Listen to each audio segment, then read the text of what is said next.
Hello everyone, आकार IAS के YouTube channel पे आप सभी का स्वागत है। तो इस लेक्चर में हम लोग द हिंदू का एडिटोरियल एंड न्यूज़ एनालिसिस करेंगे। हम देखेंगे कि जो एडिटोरियल्स आ रहे हैं अलग अलग, उनमें से हम जैसे यूपीएससी होता है, आपके स्टेट पीसीएस होते हैं, स्टेट पब्लिक सर्विस कमीशन होते हैं, तो उनके प्रीलिम्स एंड उनके मेंस के पॉइंट ऑफ व्यू से हम क्या क्या इंपॉर्टेंट आर्टिकल्स देख सकते हैं, और जो आपके एडिटोरियल्स होते हैं उनको कैसे हम एग्ज़ाम के पॉइंट ऑफ व्यू से समझ सकते हैं। तो आज है 19 दिसंबर, मेरा नाम है मृणाल कुमार। तो चलिए हम लोग देखते हैं क्या इंपॉर्टेंट एडिटोरियल्स आए हैं आज। सबसे पहला है आपका कॉन्फ्रेंस ऑफ पार्टीज़ 28 के ऊपर आपका आया है, एंड उसका सिटीज़ के ऊपर के रिस्पेक्ट में एक एनालिसिस आया है। उसके बाद आया है आपका grass root democracy bulwark against Maoist. हम जानते हैं कि अभी रिसेंटली छत्तीसगढ़ में इलेक्शंस हुए हैं, एंड अभी हम ये भी जानते हैं कि छत्तीसगढ़ साइड में रेड कॉरिडोर है, वहाँ पे माओइस्ट्स का काफ़ी ज़्यादा प्रेजेंस है। तो उसके ऊपर एक आर्टिकल आया है। और आपका अगला आर्टिकल है blow for rights of legislature in law making. ये आर्टिकल है आपका कॉन्स्टिट्यूशन का आर्टिकल 200 के ऊपर, उसका एनालिसिस के ऊपर। एंड अभी जो रिसेंटली सुप्रीम कोर्ट जजमेंट आया है आपका उसका इंटरप्रिटेशन का, उसके ऊपर ये आर्टिकल है। तो चलिए हम लोग शुरू करते हैं अपना एडिटोरियल एनालिसिस। सबसे पहला है आपका द हिंदू में, what does the COP 28 mean for cities. तो इसका अगर रेलेवेंस देखें, रेलेवेंस आपका प्रीलिम्स में इसका क्या है कि देखिए हर साल अलग अलग COP होते हैं, एंड उनमें अलग अलग एग्रीमेंट्स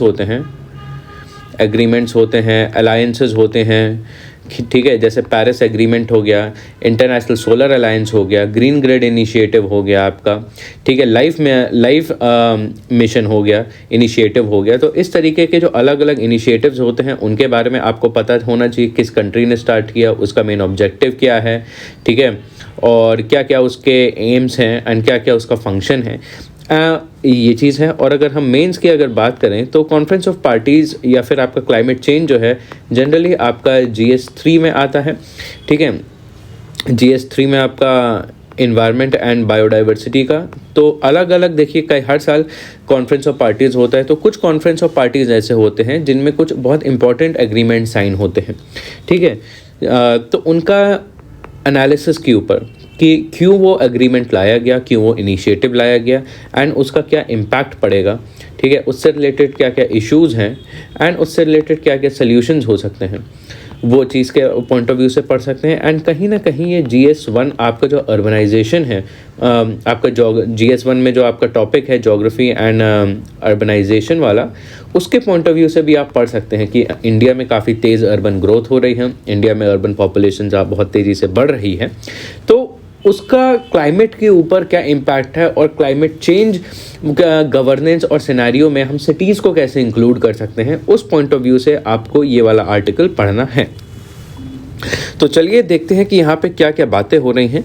तो आर्टिकल है what does COP 28 mean for cities. So background क्या है कि अभी रिसेंटली कॉन्फ्रेंस ऑफ पार्टीज़ 28 हुआ, ये आपका दुबई में हुआ था।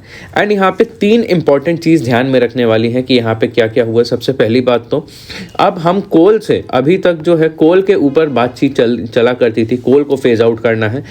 अब सीधे सीधे हम लोग कोल से शिफ्ट हो गए हैं फॉसल फ्यूल की तरफ।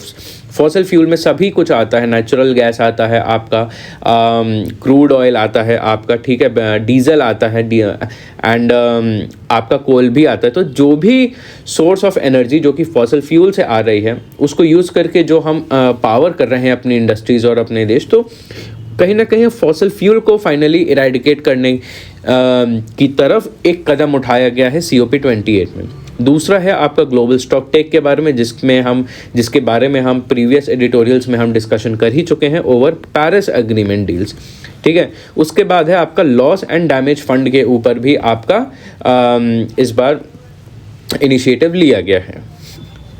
तो इन सब के बीच में, इन सब सिनेरियो में देखिए यहाँ पे क्लाइमेट चेंज के ऊपर बात हो रही है, क्लाइमेट चेंज के अलग अलग एस्पेक्ट के बारे में बात हो रही है। तो कहीं ना कहीं एक इम्पॉर्टेंट एस्पेक्ट आता है सिटीज़ कि देखा जा रहा है आज के समय में अर्बनाइजेशन काफ़ी तेज़ी से बढ़ रहा है पूरी दुनिया में, एंड काफ़ी ज़्यादा पॉपुलेशन डेंसिटी होता है, कोई सिटी बहुत ज़्यादा एनर्जी इंटेंसिव होता है, बहुत ज़्यादा रिसोर्स इंटेंसिव होता है, एंड कहीं ना कहीं काफ़ी ज़्यादा वेस्ट भी बहुत ज़्यादा जनरेट होता है, एमिशंस भी सिटीज़ से ज़्यादा होते हैं ना कि रूरल एरिया से। तो जो भी बातें चल रही हैं क्लाइमेट चेंज से संबंधित, तो कहीं ना कहीं उसमें सिटीज़ का जो गवर्नेंस है उसके अलग अलग एस्पेक्ट्स को भी हमें ध्यान में रखना चाहिए कि सिटीज़ में किस तरीके के डेवलपमेंट्स हो रहे हैं क्लाइमेट चेंज से रिलेटेड, क्या नए सॉल्यूशंस ढूंढे जा रहे हैं पूरी दुनिया में, और क्या क्या उनसे रिलेटेड कुछ इंसाइटफुल पॉइंट्स हैं जो कि हमें ध्यान में रखने के लिए ज़रूरी है। उसके बाद है सिटीज़ के ऊपर यहाँ पे कुछ डिस्कशन किया है कि देखिए, जब UNFCCC की पहली नॉट फर्स्ट बट COP 1995 में हुआ था, तब ग्लोबल अर्बन पॉपुलेशन आपकी 44% थी। 2023 में ये 10% बढ़ के 55% हो गई। 2050 में बताया जा रहा है कि ये 68% होगी।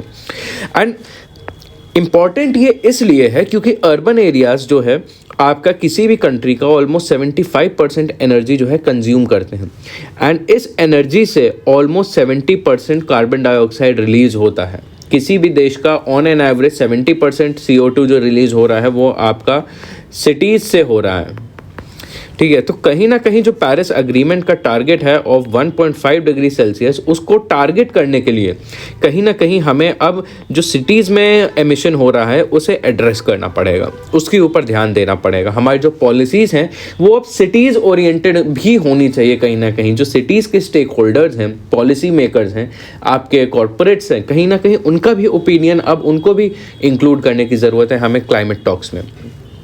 तो उसी को लेके COP 28 में इस बार एक स्पेशल मीटिंग हुई to discuss urbanisation and climate change, और इसमें अलग अलग तरीके के cities representatives and stakeholders भी शामिल थे। एंड यहाँ पे इन्होंने डिमांड करा कि एक मल्टी लेवल की ग्रीन डील होनी चाहिए सिटीज़ के लिए, ठीक है। मल्टी लेवल मतलब देखिए आपकी अलग अलग इंटरनेशनल लेवल की ग्रीन डील होती है, ठीक है, नेशनल लेवल के प्रोग्राम्स होते हैं, आपके रीजनल लेवल के प्रोग्राम्स होते हैं। तो अलग अलग लेवल पे देखिए, छोटा एक बड़े लेवल से हम लोग छोटे लेवल की तरफ मूव कर रहे हैं प्रोग्राम्स में, तो कहीं ना कहीं इसमें एक सिटीज़ का भी एंगल होना चाहिए, ठीक है, सिटीज़ का भी लेवल होना चाहिए, ठीक है। सिटीज़ को लेके इन्वायरमेंटल गवर्नेंस होनी चाहिए, यहाँ पे एनर्जी और क्लाइमेट चेंज को लेके गवर्नेंस होने की ज़रूरत है। और यहाँ पे बताया गया, यहाँ पे डिस्कस किया गया कि जो सब नेशनल गवर्नमेंट्स हैं, जैसे जो आपकी म्यूनिसिपैलिटी वाली जो गवर्नमेंट्स हैं, आपकी जो डिस्ट्रिक्ट्स की गवर्नेंस है, और आपकी जो स्टेट्स की गवर्नेंस है, प्रोविंसेस की, जो आपकी क्लाइमेट चेंज नेगोशिएशंस हैं, उसमें इनको भी इंक्लूड किया जाए ताकि जो क्लाइमेट चेंज वर्क की जो गवर्नेंस है वो ऑल लेवल्स पे एक्ट कर सकें, एंड फाइनेंसिंग जो है सिटीज़ को भी प्रोवाइड करी जा सके। यहाँ पे ये इम्पॉर्टेंट पॉइंट है। और यहाँ पे एक और पॉइंट ध्यान में रखने वाली बात है कि यहाँ पे डिमांड की गई है कि सिटीज़ को रिकॉग्निशन दिया जाए ताकि सिटीज़ भी एक इम्पॉर्टेंट स्टेक होल्डर बन सकें क्लाइमेट क्राइसिस को सॉल्व करने के लिए। कैसे? क्योंकि जो जॉब्स एग्जिस्ट करती हैं वो सिटीज़ में होती हैं, तो कोशिश किया जाए कि सिटीज़ में ग्रीन जॉब्स और बढ़ाई जाएं, ठीक है। एयर पोल्यूशन जो होते हैं वो आपके सबसे ज़्यादा मेट्रोपॉलिटन सिटीज़ में होते हैं, तो कहीं ना कहीं आपका एयर पोल्यूशन करने में सिटीज़ का रोल है। एंड कहीं ना कहीं जो आपके हेल्थ इश्यूज़ हैं वो आपके अर्बन एरियाज़ में ज़्यादा हो रहे हैं, वेलबींग के इश्यूज़ हैं वो आपके अर्बन एरियाज़ में ज़्यादा हो रहे हैं, तो यहाँ पे ये वाला एस्पेक्ट भी एड्रेस किया जाए। और यहाँ पे बात आती है ग्लोबल साउथ के सिटीज़ के बारे में। तो ग्लोबल साउथ की सिटीज़ मतलब जो आपके developing and least developed countries हैं, आपके एशियन, अफ्रीकन एंड आपके साउथ अमेरिकन कंट्रीज़ हैं, उनके लिए क्या किया जा सकता है, उनके सिटीज़ के लिए क्या किया जा सकता है। क्योंकि देखिए जो ग्लोबल साउथ के सिटीज़ हैं, ठीक है, वो बहुत ज़्यादा वल्नरेबल हैं वेस्टर्न सिटीज़ के मुकाबले, ठीक है। फॉर इंस्टेंस अगर दिल्ली एंड लंदन को माने ठीक है, या फिर न्यूयॉर्क को माने, दोनों अर्बन एरियाज़ हैं, लेकिन जो दिल्ली है ये आपका ग्लोबल साउथ में आता है, वहीं जो आपका न्यूयॉर्क है एक वेस्टर्न कंट्री है। एंड इन दोनों को अगर आप कंपेयर करेंगे तो दोनों के बीच में बहुत ज़्यादा डिफरेंस है। दुनिया के one of the most polluted cities में आपका दिल्ली आता है, ना कि न्यूयॉर्क। तो कहीं ना कहीं जो आपके बाकी और देशों के इस तरीके के शहर हैं वो ज़्यादा वल्नरेबल हैं। किन तरीके से वल्नरेबल हैं? क्योंकि यहाँ पे एम्पावरमेंट की कमी है, यहाँ पे इनफॉर्मल सेक्टर में एम्प्लॉयमेंट ज़्यादा है, यहाँ पे क्लाइमेट डिजास्टर्स बहुत ज़्यादा होने लगे हैं। ठीक है, क्लाइमेट डिजास्टर जैसे साइक्लोन्स हो गए, हीट वेव्स हो गई, ड्राउट्स हो गया, कोल्ड वेव हो गई। इसके बाद यहाँ पे इनइक्वालिटीज़ बहुत ज़्यादा एग्जिस्ट करती हैं। एंड अगर इंडिया की बात करें तो इंडिया अकेले में लगभग अर्बन पॉपुलेशन, लगभग 40% अर्बन पॉपुलेशन जो है वो आपके शहरों के स्लम्स में रहती है। तो ये सब काफ़ी सारे इश्यूज़ हैं जो कि आपके सिटीज़ को वल्नरेबल बनाते हैं क्लाइमेट चेंज से। और दूसरी बात यहाँ पे बताया गया कि अगर सिटीज़ को अपना लॉस एंड डैमेज फंड जो है उसको क्लेम करना है तो अपने गवर्नेंस में रेडिकल चेंज लाने की ज़रूरत है। एंड स्पेशली जो आपका क्लाइमेट गवर्नेंस है, स्पेशली उसमें कि जैसे सिटी तो उसके लिए क्या क्या करा जा सकता है, सॉल्यूशंस हो सकते हैं। तो इसके लिए क्लाइमेट एटलस ऑफ सिटीज़ बनाया जा सकता है, सिटीज़ की और बेहतर मैपिंग करी जा सकती है। जो पोल्यूशन हॉटस्पॉट्स हैं या फिर एमिशन हॉटस्पॉट्स हैं उनको आइडेंटिफाई करा जा सकता है एंड उनको रेक्टिफाई किया जा सकता है, और सिटीज़ को फाइनेंशियल सपोर्ट का प्रोविज़न दिया जाए। एंड उसके बाद ये बोला है cities need to be included in nationally determined contribution targets and national adaptation plan. जो एनडीसीज होते हैं कि जैसे इंडिया का फिलहाल पंचामृत है जो कि आपका COP26 जो ग्लासगो में हुआ था उसमें डिक्लेयर किया गया था, जहाँ पे इंडिया ने बोला था कि नेट ज़ीरो कार्बन न्यूट्रलिटी जो है 2070 में अचीव हो जाएगी। उस तरीके के जो प्लान्स होते हैं, नेशनल प्लान्स होते हैं, इंटरनेशनल लेवल के प्लान्स होते हैं, कहीं ना कहीं उसमें सिटीज़ का भी एस्पेक्ट इंक्लूड किया जाए, क्योंकि सिटीज़ का उन सब में बहुत बड़ा रोल होता है, बहुत बड़ा प्रपोर्शन होता है। एंड जो आपके नेशनल अडेप्टेशन प्लान है, जैसे national action plan for climate change, तो उसमें अर्बन एरियाज़ एंड सिटीज़ को खास महत्वता दी जाए। उसके बाद यहाँ पे केस स्टडी के बारे में बात की है कि भाई यहाँ पे सिटीज़ इंडिया में इनिशिएटिव ले भी रहे हैं। इस पर्सपेक्टिव में सिटीज़ खुद जानते हैं कि उनका कितना बड़ा रोल है क्लाइमेट चेंज में, उसको लेके खुद सिटीज़ ने भी इनिशिएटिव लिए हैं। जैसे कि चेन्नई ने अपना खुद का एक प्लान बनाया है ताकि चेन्नई 2050 तक नेट ज़ीरो अचीव कर सके, जहाँ पे इंडिया का टारगेट है 2070 में नेट ज़ीरो आना। तो सिटीज़ अब लीडरशिप रोल या फिर इसका इनिशिएटिव ले रही हैं कि सिटीज़ खुद अपने तरीके से नेट ज़ीरो की तरफ पहुंच सकें। एंड सिटीज़ का ओवरऑल चाह रहे हैं कि उन्हें अपना शेयर ऑफ कंट्रीब्यूशन मिले अडेप्टेशन में और मिटिगेशन में। तो COP28 जो है इस बार वो एम्फसाइज करता है आपका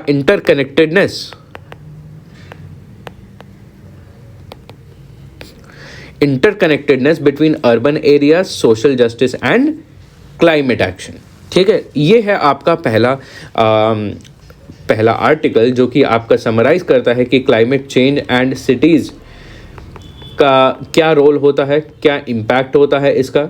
ठीक है, किस तरीके के इश्यूज़ होते हैं, ठीक है, क्या वल्नरेबिलिटीज़ होती हैं, ठीक है, और क्या सल्यूशंस हो सकते हैं। ये सारी चीज़ें जो हैं ये वाला पूरा आर्टिकल डिस्कस करता है। अब आते हैं grass root democracy as a bulwark against Maoist. तो देखिए ये आपका मेंस ओरिएंटेड टॉपिक है एंड मेंस ओरिएंटेड में भी आपका दो तरीके से आप इसे पढ़ सकते हैं। देखिए GS2 के टर्म्स में पढ़ सकते हैं। GS2 में आपका जो लोकल गवर्नेंस है, आपका पॉलिटी में लोकल गवर्नेंस है एंड उसमें जो आपका पंचायती राज सिस्टम आता है उसके अंडर में जो पेसा एक्ट आता है 1996 में, उसका इम्प्लीमेंटेशन एंड उसका एनालिसिस, उसके पॉइंट ऑफ व्यू से आप इसको इंटरप्रेट कर सकते हैं। एंड उसके बाद आपका GS3 में आपका इंटरनल सिक्योरिटी में जैसे माओइज्म एंड आपका नक्सलिज्म, तो इसका एनालिसिस की अभी भी प्रेजेंट टाइम में 2023 में क्या आज के समय में इश्यूज़ हैं, क्या यहाँ पे डेमोक्रेटिक इश्यूज़ हैं एंड क्या यहाँ पे सोशल इश्यूज़ हैं एंड उनका क्या सल्यूशन हो सकता है। इस पॉइंट ऑफ व्यू से आपको ये वाला आर्टिकल पढ़ने की ज़रूरत है। तो चलिए देखते हैं इस आर्टिकल में क्या बात करी है। Grass root democracy as a bulwark against Maoist. ठीक है, तो माओइस्ट वो होते हैं जो लेफ्टिस्ट होते हैं और एक एक्सट्रीम लेफ्टिस्ट होते हैं और एक टाइप से रेडिकल आइडियोलॉजी को फॉलो करते हैं अपना एम्स फुलफिल करने के लिए, एंड उसके लिए वायलेंस को यूज करते हैं। ठीक है, इन लोगों को नक्सलाइट्स भी कहा जाता है। ठीक है, नक्सलिज्म भी इसे कहते हैं। तो इस पूरे आर्टिकल में बात करी है कि कैसे ग्रास रूट डेमोक्रेसी है, कैसे जो आपके लोकल गवर्नेंस होता है, जैसे पंचायती राज सिस्टम है, इंडिविजुअल लेवल पे विलेज लेवल एडमिनिस्ट्रेशन जो है, अगर हम उसको स्ट्रॉन्ग करते हैं तो वो आपका नक्सलिज्म और माओइज्म के अगेंस्ट बहुत स्ट्रॉन्ग फोर्स होता है। तो देखिए यहाँ पे क्यों यहाँ पे इस चीज़ की बात हो रही है। सबसे पहले तो देखिए अभी छत्तीसगढ़ असेंबली इलेक्शंस हुए थे। ठीक है, एंड छत्तीसगढ़ में ऐसा बोला जाता है जिस पार्टी के पास भी ट्राइबल का वोट है, ऑलमोस्ट 33% वोट शेयर अगर ट्राइबल पॉपुलेशन का हो, तो मान लीजिए वो वाली सरकार बन जाती है। तो कहीं ना कहीं छत्तीसगढ़ में ट्राइबल वोट जो है बहुत ज़्यादा मैटर करता है। ठीक है, ट्राइबल वोट डिसाइड करता है कि कौन सी सरकार बनेगी और कौन सी सरकार नहीं बनेगी। दूसरा पॉइंट यहाँ से ध्यान में रखने वाला ये है कि माओइस्ट इंसर्जेंसी जो है ट्राइबल एरियाज़ में बहुत पनपती है। ठीक है, खास करके आपका जो बस्तर डिस्ट्रिक्ट है छत्तीसगढ़ में, स्पेशली वहाँ पे। एंड अभी देखिए छत्तीसगढ़ में आपका जो इलेक्शंस है वो आपके उसमें माओइस्ट एरियाज़ में भी इलेक्शंस हुए हैं। ठीक है, माओइस्ट एरियाज़ इस पर और आपके ट्राइबल एरियाज़ में आते हैं, ये आपके 5th शेड्यूल एरियाज़ में आते हैं। इसके बारे में हम आगे किसी लेक्चर में बात करेंगे 5th और 6th शेड्यूल के बारे में। बेसिकली जो 5th शेड्यूल होते हैं ये आपके ट्राइबल एरियाज़ होते हैं। ट्राइबल एरियाज़ को, इन रीजन्स को स्पेशल ऑटोनॉमी दी जाती है ताकि यहाँ के जो ट्राइबल लोकल्स हैं ये अपना कल्चरल आइडेंटिटी प्रिजर्व कर सकें। ठीक है, खुद अपने तरीके से, अपने कस्टम्स और ट्रेडिशन के हिसाब से खुद को गवर्न कर सकें। इन एरियाज़ को हम 5th शेड्यूल एरियाज़ कहते हैं। तो छत्तीसगढ़ में काफ़ी सारे इस तरीके के एरियाज़ हैं जहाँ पे माओइस्ट बहुत एग्जिस्ट करता है, एंड कहीं ना कहीं इन इलेक्शंस में माओइस्ट वायलेंस का इम्पैक्ट रहा है। ठीक है, तो अब बात करते हैं माओइस्ट एरियाज़ में डेमोक्रेसी जो है छत्तीसगढ़ में, आपके जैसे बस्तर डिस्ट्रिक्ट और सराउंडिंग डिस्ट्रिक्ट्स हैं, वहाँ पे डेमोक्रेसी का क्या स्टेटस है। देखिए अभी जो रिसेंट इलेक्शंस हुए हैं आपके माओइस्ट अफेक्टेड एरियाज़ में इन छत्तीसगढ़, वहाँ पे वोटर टर्नआउट जो है बहुत ही ज़्यादा लो रहा है। Only 3 to 4% voter turnout, 3 to 4% tribal लोग ही थे जिन्होंने आके वोट दिया। अब इसका रीज़न क्या है, इतना कम क्यों, जहाँ पे कंट्री में ऑलमोस्ट 50% से ज़्यादा लोग अलग अलग स्टेट्स में वोट देते हैं, वहाँ इस जगह पे सिर्फ 3 से 4%, बहुत ज़्यादा कम है। तो देखिए इसका रीज़न ये है कि इससे संबंधित काफ़ी सारे चैलेंजेस हैं इन एरियाज़ में। इस तरीके के चैलेंजेस हैं कि कोई पॉलिटिकल पार्टी जो है इनको एड्रेस करने की कोशिश नहीं कर रही है। काफ़ी सारे ऐसे माओइस्ट इश्यूज़ हैं, ऐसे लोगों के इश्यूज़ हैं जहाँ पे पॉलिटिकल पार्टीज टच नहीं कर रही हैं। ठीक है, उसकी वजह से लोगों में भी जागरूकता नहीं आ रही है, लोगों में भी इंटरेस्ट नहीं आ रहा है, जिसकी वजह से वहाँ पे वोटर टर्नआउट कम हो रहा है। अब देखिए क्या क्या रीजंस हैं, हम रीजंस का डिस्कशन करते हैं, क्या मल्टीपल चैलेंजेस हैं वहाँ पे। सबसे पहली चीज़ तो अगर डेमोक्रेसी की बात करें, हम लोग डेमोक्रेसी को एक नज़रिए से समझते हैं, लेकिन अगर हम माओइस्ट के नज़र से डेमोक्रेसी देखें तो वो काफ़ी अलग है। एंड वहाँ पे जो माओइस्ट होते हैं वो अपने तरीके से वहाँ पे डेमोक्रेसी को लागू करते हैं। ठीक है, तो एक तरीके से इन्होंने वहाँ पे एक प्रोपेगेंडा फैला रखा है कि जो माओइस्ट हैं वो लोगों के हक के लिए लड़ रहे हैं। ठीक है, तो इसलिए लोगों के बीच में उन्होंने काफ़ी ज़्यादा कॉन्फिडेंस इस्टेब्लिश कर लिया है, काफ़ी ज़्यादा भरोसा इस्टेब्लिश कर लिया है। लोगों को लगता है कि ये जो नक्सलाइट्स हैं, जो माओइस्ट हैं, ये हमारे इंटरेस्ट के लिए लड़ रहे हैं। एंड इस तरीके से उन्होंने लोगों को परसुएड किया है कि इलेक्शंस को, जो जनरल इलेक्शन, जो आपके स्टेट इलेक्शंस होते हैं, इनको बॉयकॉट कर सकें, ना जाके वोट दें। तो इसलिए सबसे पहला रीज़न वोटर टर्नआउट जो है कम होता है, क्योंकि इन लोगों ने लोगों को काफ़ी ज़्यादा परसुएड करके रखा है। दूसरा रीज़न ये है कि ये इन जगहों पे अपनी जनता सरकार चलाते हैं, मतलब पैरेलल गवर्नमेंट, कि सरकार का पूरा स्ट्रक्चर है लेकिन कोई उसको यूज़ नहीं करता। इन्होंने अपनी एक पैरेलल गवर्नमेंट इस्टेब्लिश कर ली है जहाँ पे ये लोगों की समस्याएं कहते हैं कि हम लोगों की समस्याएं सुनेंगे। ठीक है। एंड ये वाला जो इनका स्टेप है ये लोकल पॉपुलेशन ने काफ़ी अप्रिशिएट किया है, क्योंकि ग्रास रूट लेवल पे, ज़मीनी लेवल पे जो आपकी स्टेट गवर्नमेंट है या सेंट्रल गवर्नमेंट है, इनका बहुत ज़्यादा प्रेजेंस नहीं है। तो प्रेजेंस नहीं होगा तो एक गैप होगा, उस गैप को कौन फिल करा है? इस जनता सरकार ने। एंड लोगों को इनका ये इनिशिएटिव अच्छा लगा है। तो कहीं ना कहीं लोगों को जो कॉन्फिडेंस है वो स्टेट से हट के आपका माओइज़म की तरफ आ गया है, ठीक है। एंड कहीं ना कहीं इसकी वजह से आपका मास पार्टिसिपेशन कम हो गया है और आपका जो वोटर टर्नआउट भी बहुत कम हो गया। तीसरा फैक्टर ये है कि जो पॉलिटिशियंस थे इस इलेक्शन में, ठीक है, उन्होंने काफ़ी सारे इश्यूज़ को रेज किया और मेजर वहाँ पे ट्राइबल्स के बीच में जो मेजर इलेक्शन इशू रहा है वो रहा है ट्राइबल्स का रिलीजियस कन्वर्जन, ठीक है। एंड वहाँ पे इसी चीज़ को लेके सबसे ज़्यादा इलेक्शन में इशू बनाया है, ना कि ट्राइबल्स की बेसिक नीड्स क्यों नहीं पूरी हो रही हैं, ना कि इसको।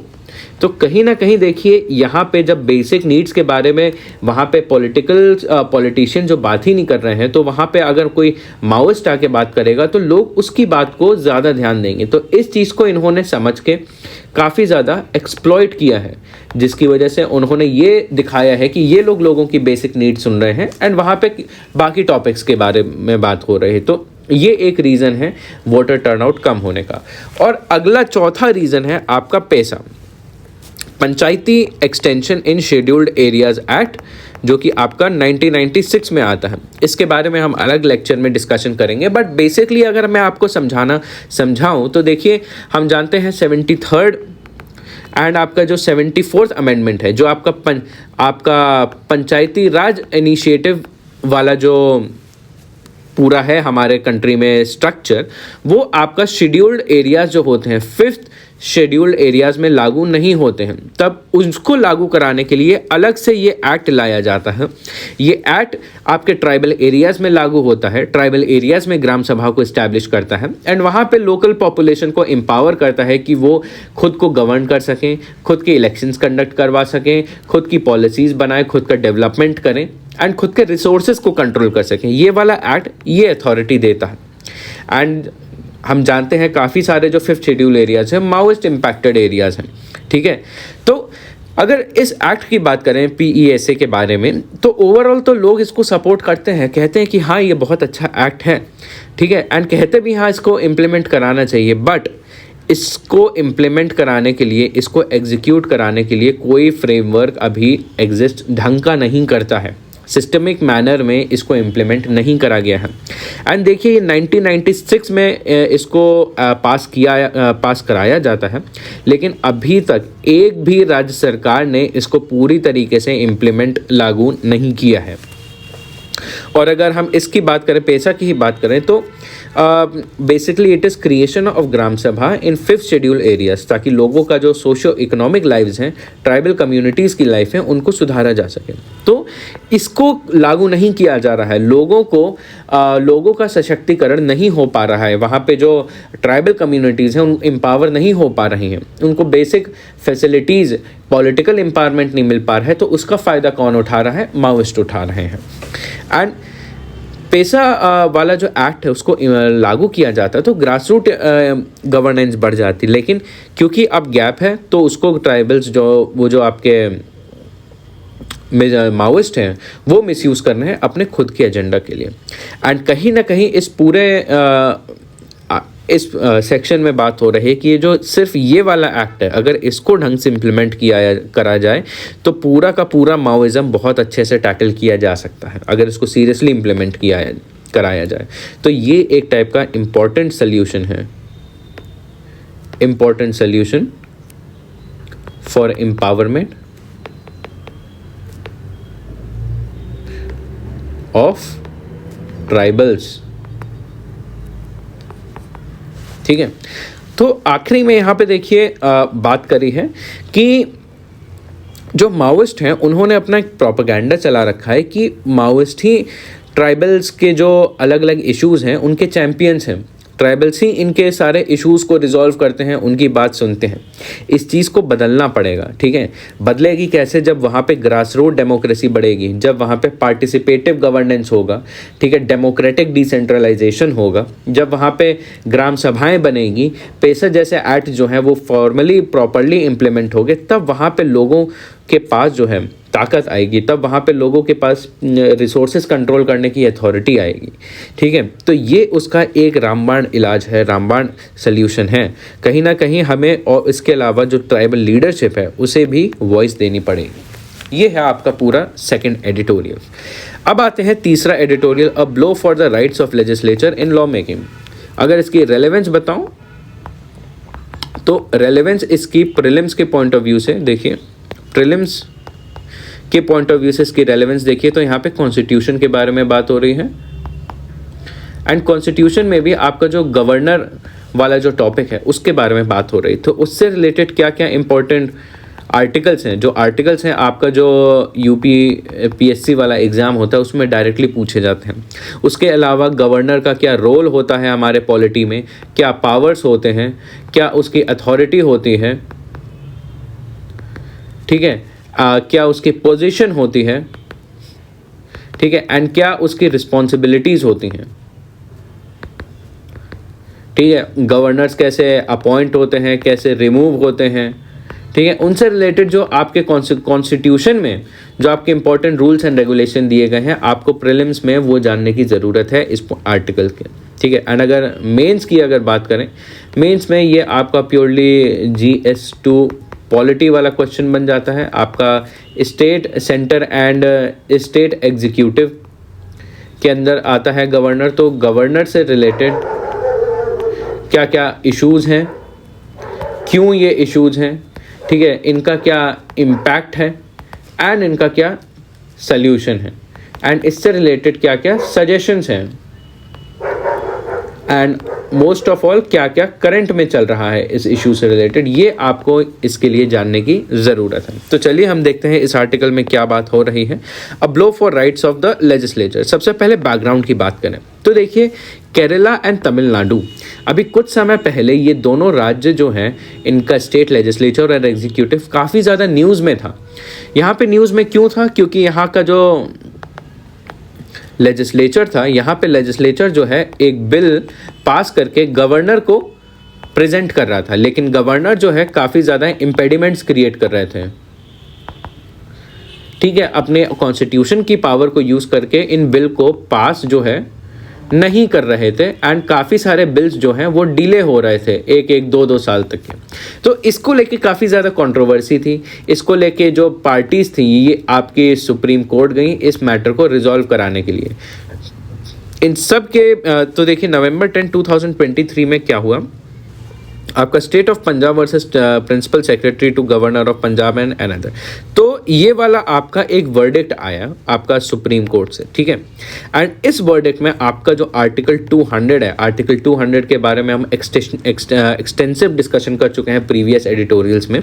तो बेसिकली बिल्स पास होने के बाद गवर्नर के पास क्या अथॉरिटीज़ होती हैं, ये वाला आर्टिकल डिस्कस करता है, ठीक है। तो आर्टिकल 200 जो बताता है, हम जानते हैं कि कोई बिल जो होता है वो किसी हाउस में प्रेजेंट होता है, ठीक है। हाउस में प्रेजेंट होने के 2 स्टेप्स होते हैं कि लोकसभा किसी भी हाउस में इनिशिएट होता है, दूसरे हाउस में जाता है। मान लीजिए लोकसभा में बिल इनिशिएट हुआ, पास हुआ, तो फिर ये जाता है राज्यसभा में, एंड जब दोनों हाउस जो है इसको पास कर देते हैं तब ये जाता है बिल गवर्नर के पास। जब गवर्नर के पास जाता है तब जो है आपका आर्टिकल 200 आता है। आर्टिकल 200 बताता है गवर्नर के पास क्या क्या ऑप्शंस होते हैं बिल के संबंध में।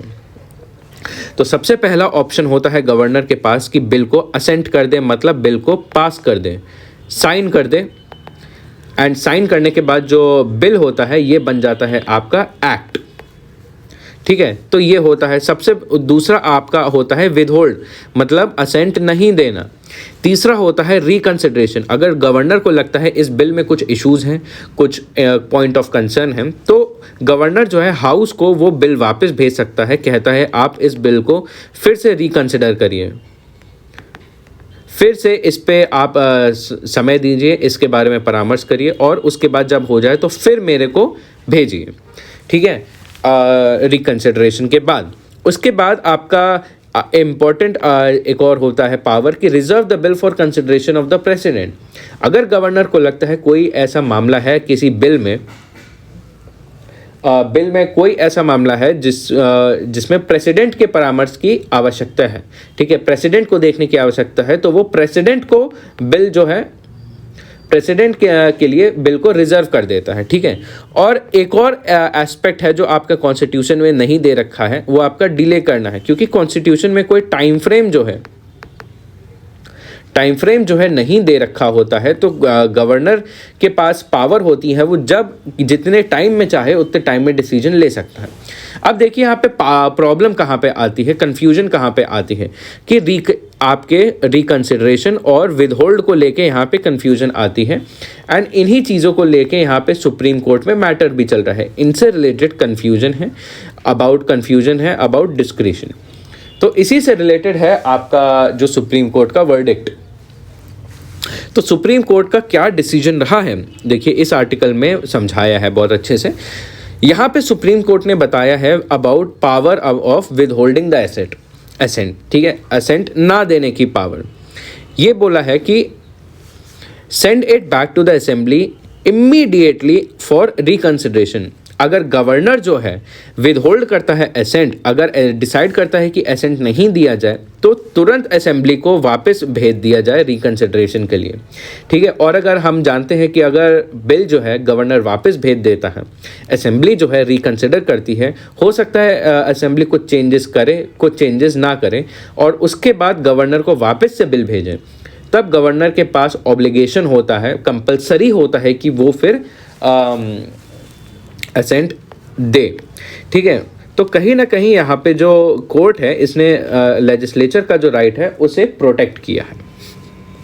उसके बाद फर्दर इश्यूज क्या है इससे रिलेटेड, देखिए गवर्नर ने यहाँ तो लेजिस्लेचर को सपोर्ट किया, लेकिन गवर्नर्स और क्या करते हैं, सुप्रीम कोर्ट ने लेजिस्लेचर को सपोर्ट किया, लेकिन गवर्नर्स क्या करते हैं कि कई बार डिसीजन लेते ही नहीं हैं, ना कि असेंट देते हैं, ना कि विदहोल्ड करते हैं, ना कि प्रेसिडेंट को रेफर करते हैं, कोई एक्शन ही नहीं लेते हैं। ये क्या करते हैं, they sit on the bill, मतलब बिल पे बैठ जाते हैं, ठीक है, कोई एक्शन नहीं लेते, कई सालों तक कोई एक्शन नहीं लेते। क्यों?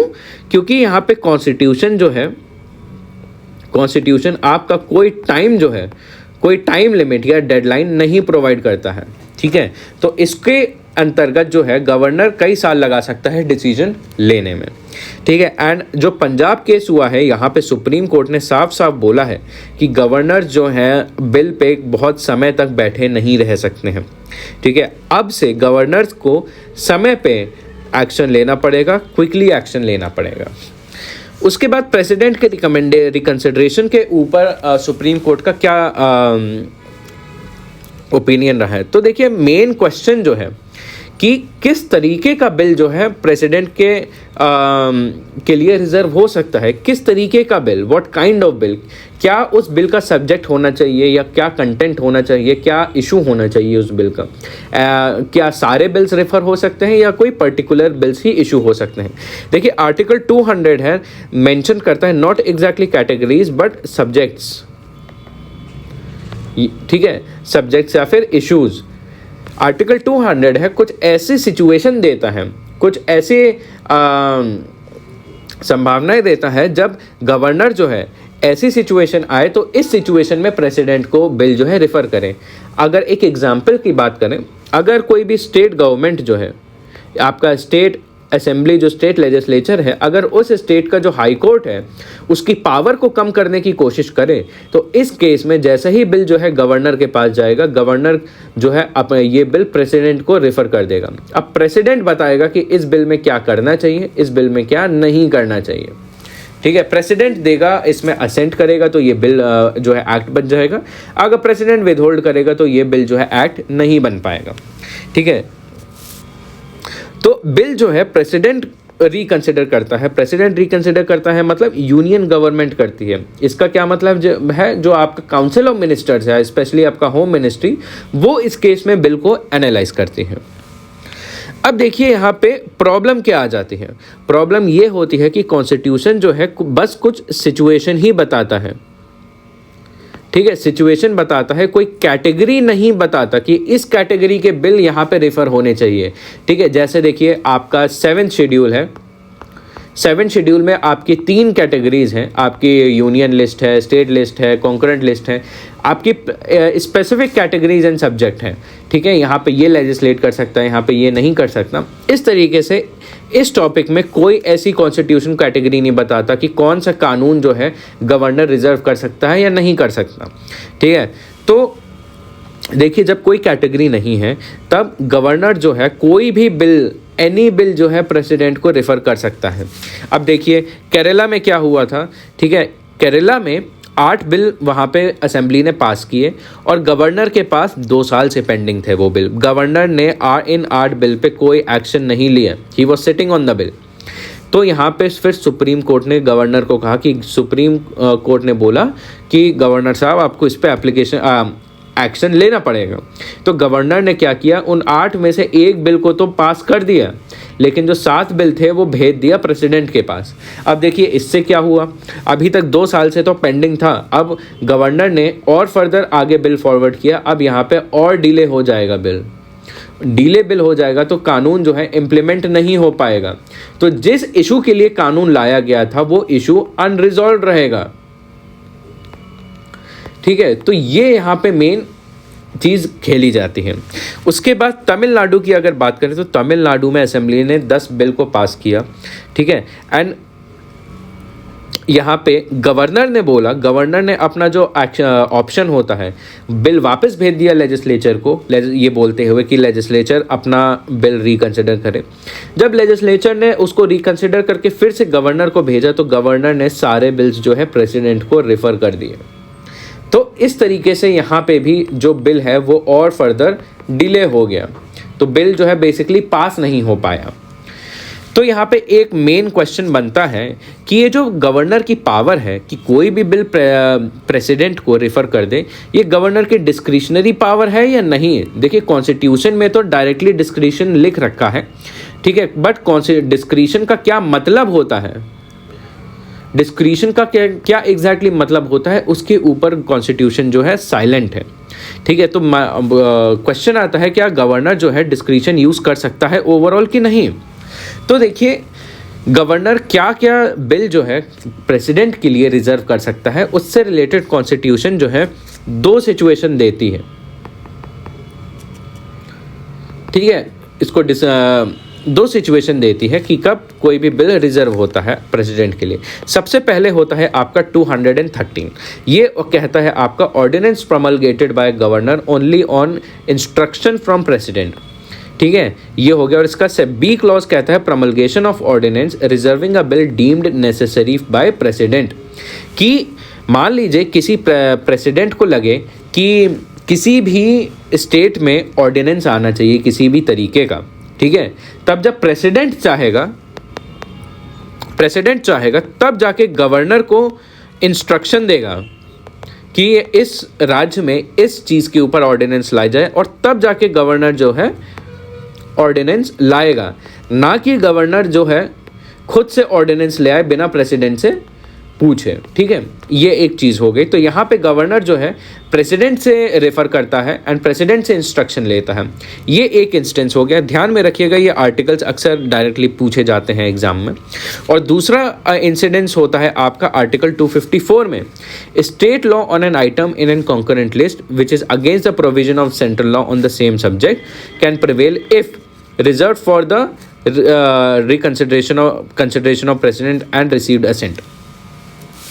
तो देखिए अगर हम 7th शेड्यूल की बात करें तो यहाँ पे आपका एक लिस्ट होती है कॉन्करेंट लिस्ट, ठीक है। कॉन्करेंट लिस्ट के कुछ नियम कानून होते हैं। कॉन्करेंट लिस्ट बताती है कौन से ऐसे सब्जेक्ट हैं जिसमें सेंटर और स्टेट दोनों कानून बनाए जा सकते हैं। देखिए 3 लिस्ट होती हैं, इसमें यूनियन लिस्ट होती है एंड इसमें एक स्टेट लिस्ट होती है। यूनियन लिस्ट में सिर्फ केंद्र सरकार ही कानून, जो लोकसभा और राज्यसभा है सिर्फ वही कानून बना सकता है। स्टेट लिस्ट में जो आपके अलग अलग स्टेट असेंबलीज होती हैं सिर्फ वही कानून बना सकती हैं। कॉन्करेंट लिस्ट में दोनों कानून बना सकते हैं। लेकिन मान मान लीजिए कोई भी स्टेट है और सेंटर है, दोनों ने कॉन्करेंट लिस्ट में अपना अपना कानून बनाया, मान लीजिए ABC, ठीक है। अब मान लीजिए हम जानते हैं सेंटर जो है is more powerful than the state. Concurrent list में अगर एक ही टॉपिक के ऊपर एक स्टेट और एक सेंट्रल लॉ प्रिवेल कर रहा है, और अगर जो स्टेट का लॉ है ये इसके अगेंस्ट है, इसके प्रोविजंस के अगेंस्ट है, या इससे काफ़ी डिफरेंट है, या इसके खिलाफ जा रहा है, तब स्टेट का लॉ जो है यहाँ पे लागू नहीं होगा, यहाँ पे आपका सेंटर का लॉ लागू होगा, ठीक है। ये आपका बेसिक रूल है, ठीक है। लेकिन ऐसी सिचुएशन मान लीजिए जहाँ पे स्टेट का जो लॉ है वो एग्जिस्ट कर रहा है, एंड इस लॉ को रिजर्व करा है, यहाँ पे प्रेसिडेंट को भेजा गया है इस लॉ को, और प्रेसिडेंट ने यहाँ पे असेंट किया है। तो अगर ये कानून आपके सेंटर के कानून के से अलग है, एंड मान लीजिए उसके रिपंजेंट है, मतलब उससे थोड़ा डिफरेंट है, उसके लाइन में नहीं है, लेकिन अगर प्रेसिडेंट ने उस पर अपना कलम दे दिया, कलम से सिग्नेचर कर दिया है, तो ये वाला कानून अब से लागू होगा, और इस कानून को गवर्नर ही जो है रेफर करता है प्रेसिडेंट को। तो ये दो सिचुएशंस होती हैं वैसे जिसमें ये प्रोसेस फॉलो करता है। एंड प्रेसिडेंट जो है इस सिचुएशन में, देखिए प्रेसिडेंट जो है डायरेक्टली इंटरफेयर नहीं कर सकता। प्रेसिडेंट जो है हमेशा स्टेट लिस्ट में या कभी भी तभी इंटरफेयर कर सकता है जब आपका कॉन्करेंट लिस्ट में हो, लेकिन आपका स्टेट लॉ में डायरेक्ट इंटरफेरेंस प्रेसिडेंट का नहीं होता है। लेकिन अगर गवर्नर जो है प्रेसिडेंट के माध्यम से इंटरफेयर करवा रहा है, तो ये कहीं ना कहीं एब्डिकेशन ऑफ कॉन्स्टिट्यूशनल ड्यूटी है, जो कॉन्स्टिट्यूशन गवर्नर पे दायित्व इम्पोज करता है, तो उसका उल्लंघन होता है। तो इससे क्या कंक्लूजन निकलता है? तो सबसे पहला कंक्लूजन है, governor cannot send bills to president if exclusively on state subject. तो जो पावर है गवर्नर की रिजर्व करने की प्रेसिडेंट के लिए कोई भी बिल, तो अगर कोई भी बिल स्पेशली स्टेट सब्जेक्ट पे लेजिस्लेट हो रहा है, तो वो बिल प्रेसिडेंट को नहीं भेजा जा सकता है। सुप्रीम कोर्ट का ये कंक्लूजन रहा, ठीक है। Cannot send the bills also if state law is not against the central law. तो कॉन्करेंट लिस्ट में भी, जैसे स्टेट लिस्ट की बात करी, तो कॉन्करेंट लिस्ट में तब तक नहीं भेज सकता है प्रेसिडेंट को अगर जब तक वो कानून आपके केंद्र कानून से अलग ना हो या फिर उसके खिलाफ ना हो। दूसरी चीज़, if he thinks it is unconstitutional, only option is to send for reconsideration. अगर गवर्नर को कोई भी दिक्कत लगती है उस कानून में, तो ज़्यादा से ज़्यादा गवर्नर जो है वापस भेज सकता है कोई भी बिल स्टेट असेंबली को रिकन्सिडरेशन के लिए। और तीसरी चीज़ ये है कि कॉन्स्टिट्यूशन में देखिए, अगर कोई भी चीज़ जो है क्लियर नहीं है, ठीक है, किसी भी चीज़ का इंटरप्रिटेशन जो है क्वेश्चनेबल होता है, तब उसको अगर कहीं भी कॉन्स्टिट्यूशन में वेगनेस एग्जिस्ट करती है, तो उस चीज़ की कॉन्स्टिट्यूशनल वैलिडिटी जो है आपका कोर्ट ही डिसाइड करेगा। वो कानून जो है आपका उसकी इंटरप्रिटेशन करना का काम जो है कोर्ट का ही रहेगा, ना कि एग्जीक्यूटिव का। तो ये इम्पॉर्टेंट चीज़ें जो हैं आपका निकल के आता है आपके इस वाले आर्टिकल से। तो आई होप ये वाला लेक्चर आपके लिए हेल्पफुल हुआ हो, आप समझ गए हो यहाँ पे क्या आर्टिकल्स के क्या ऑथर्स बताना चाह रहे हो। एंड इसके अलावा अगर कोई भी आपको इशू हो या कोई भी क्वेश्चन हो, आप कमेंट बॉक्स में पूछ सकते हैं। Till then, thank you.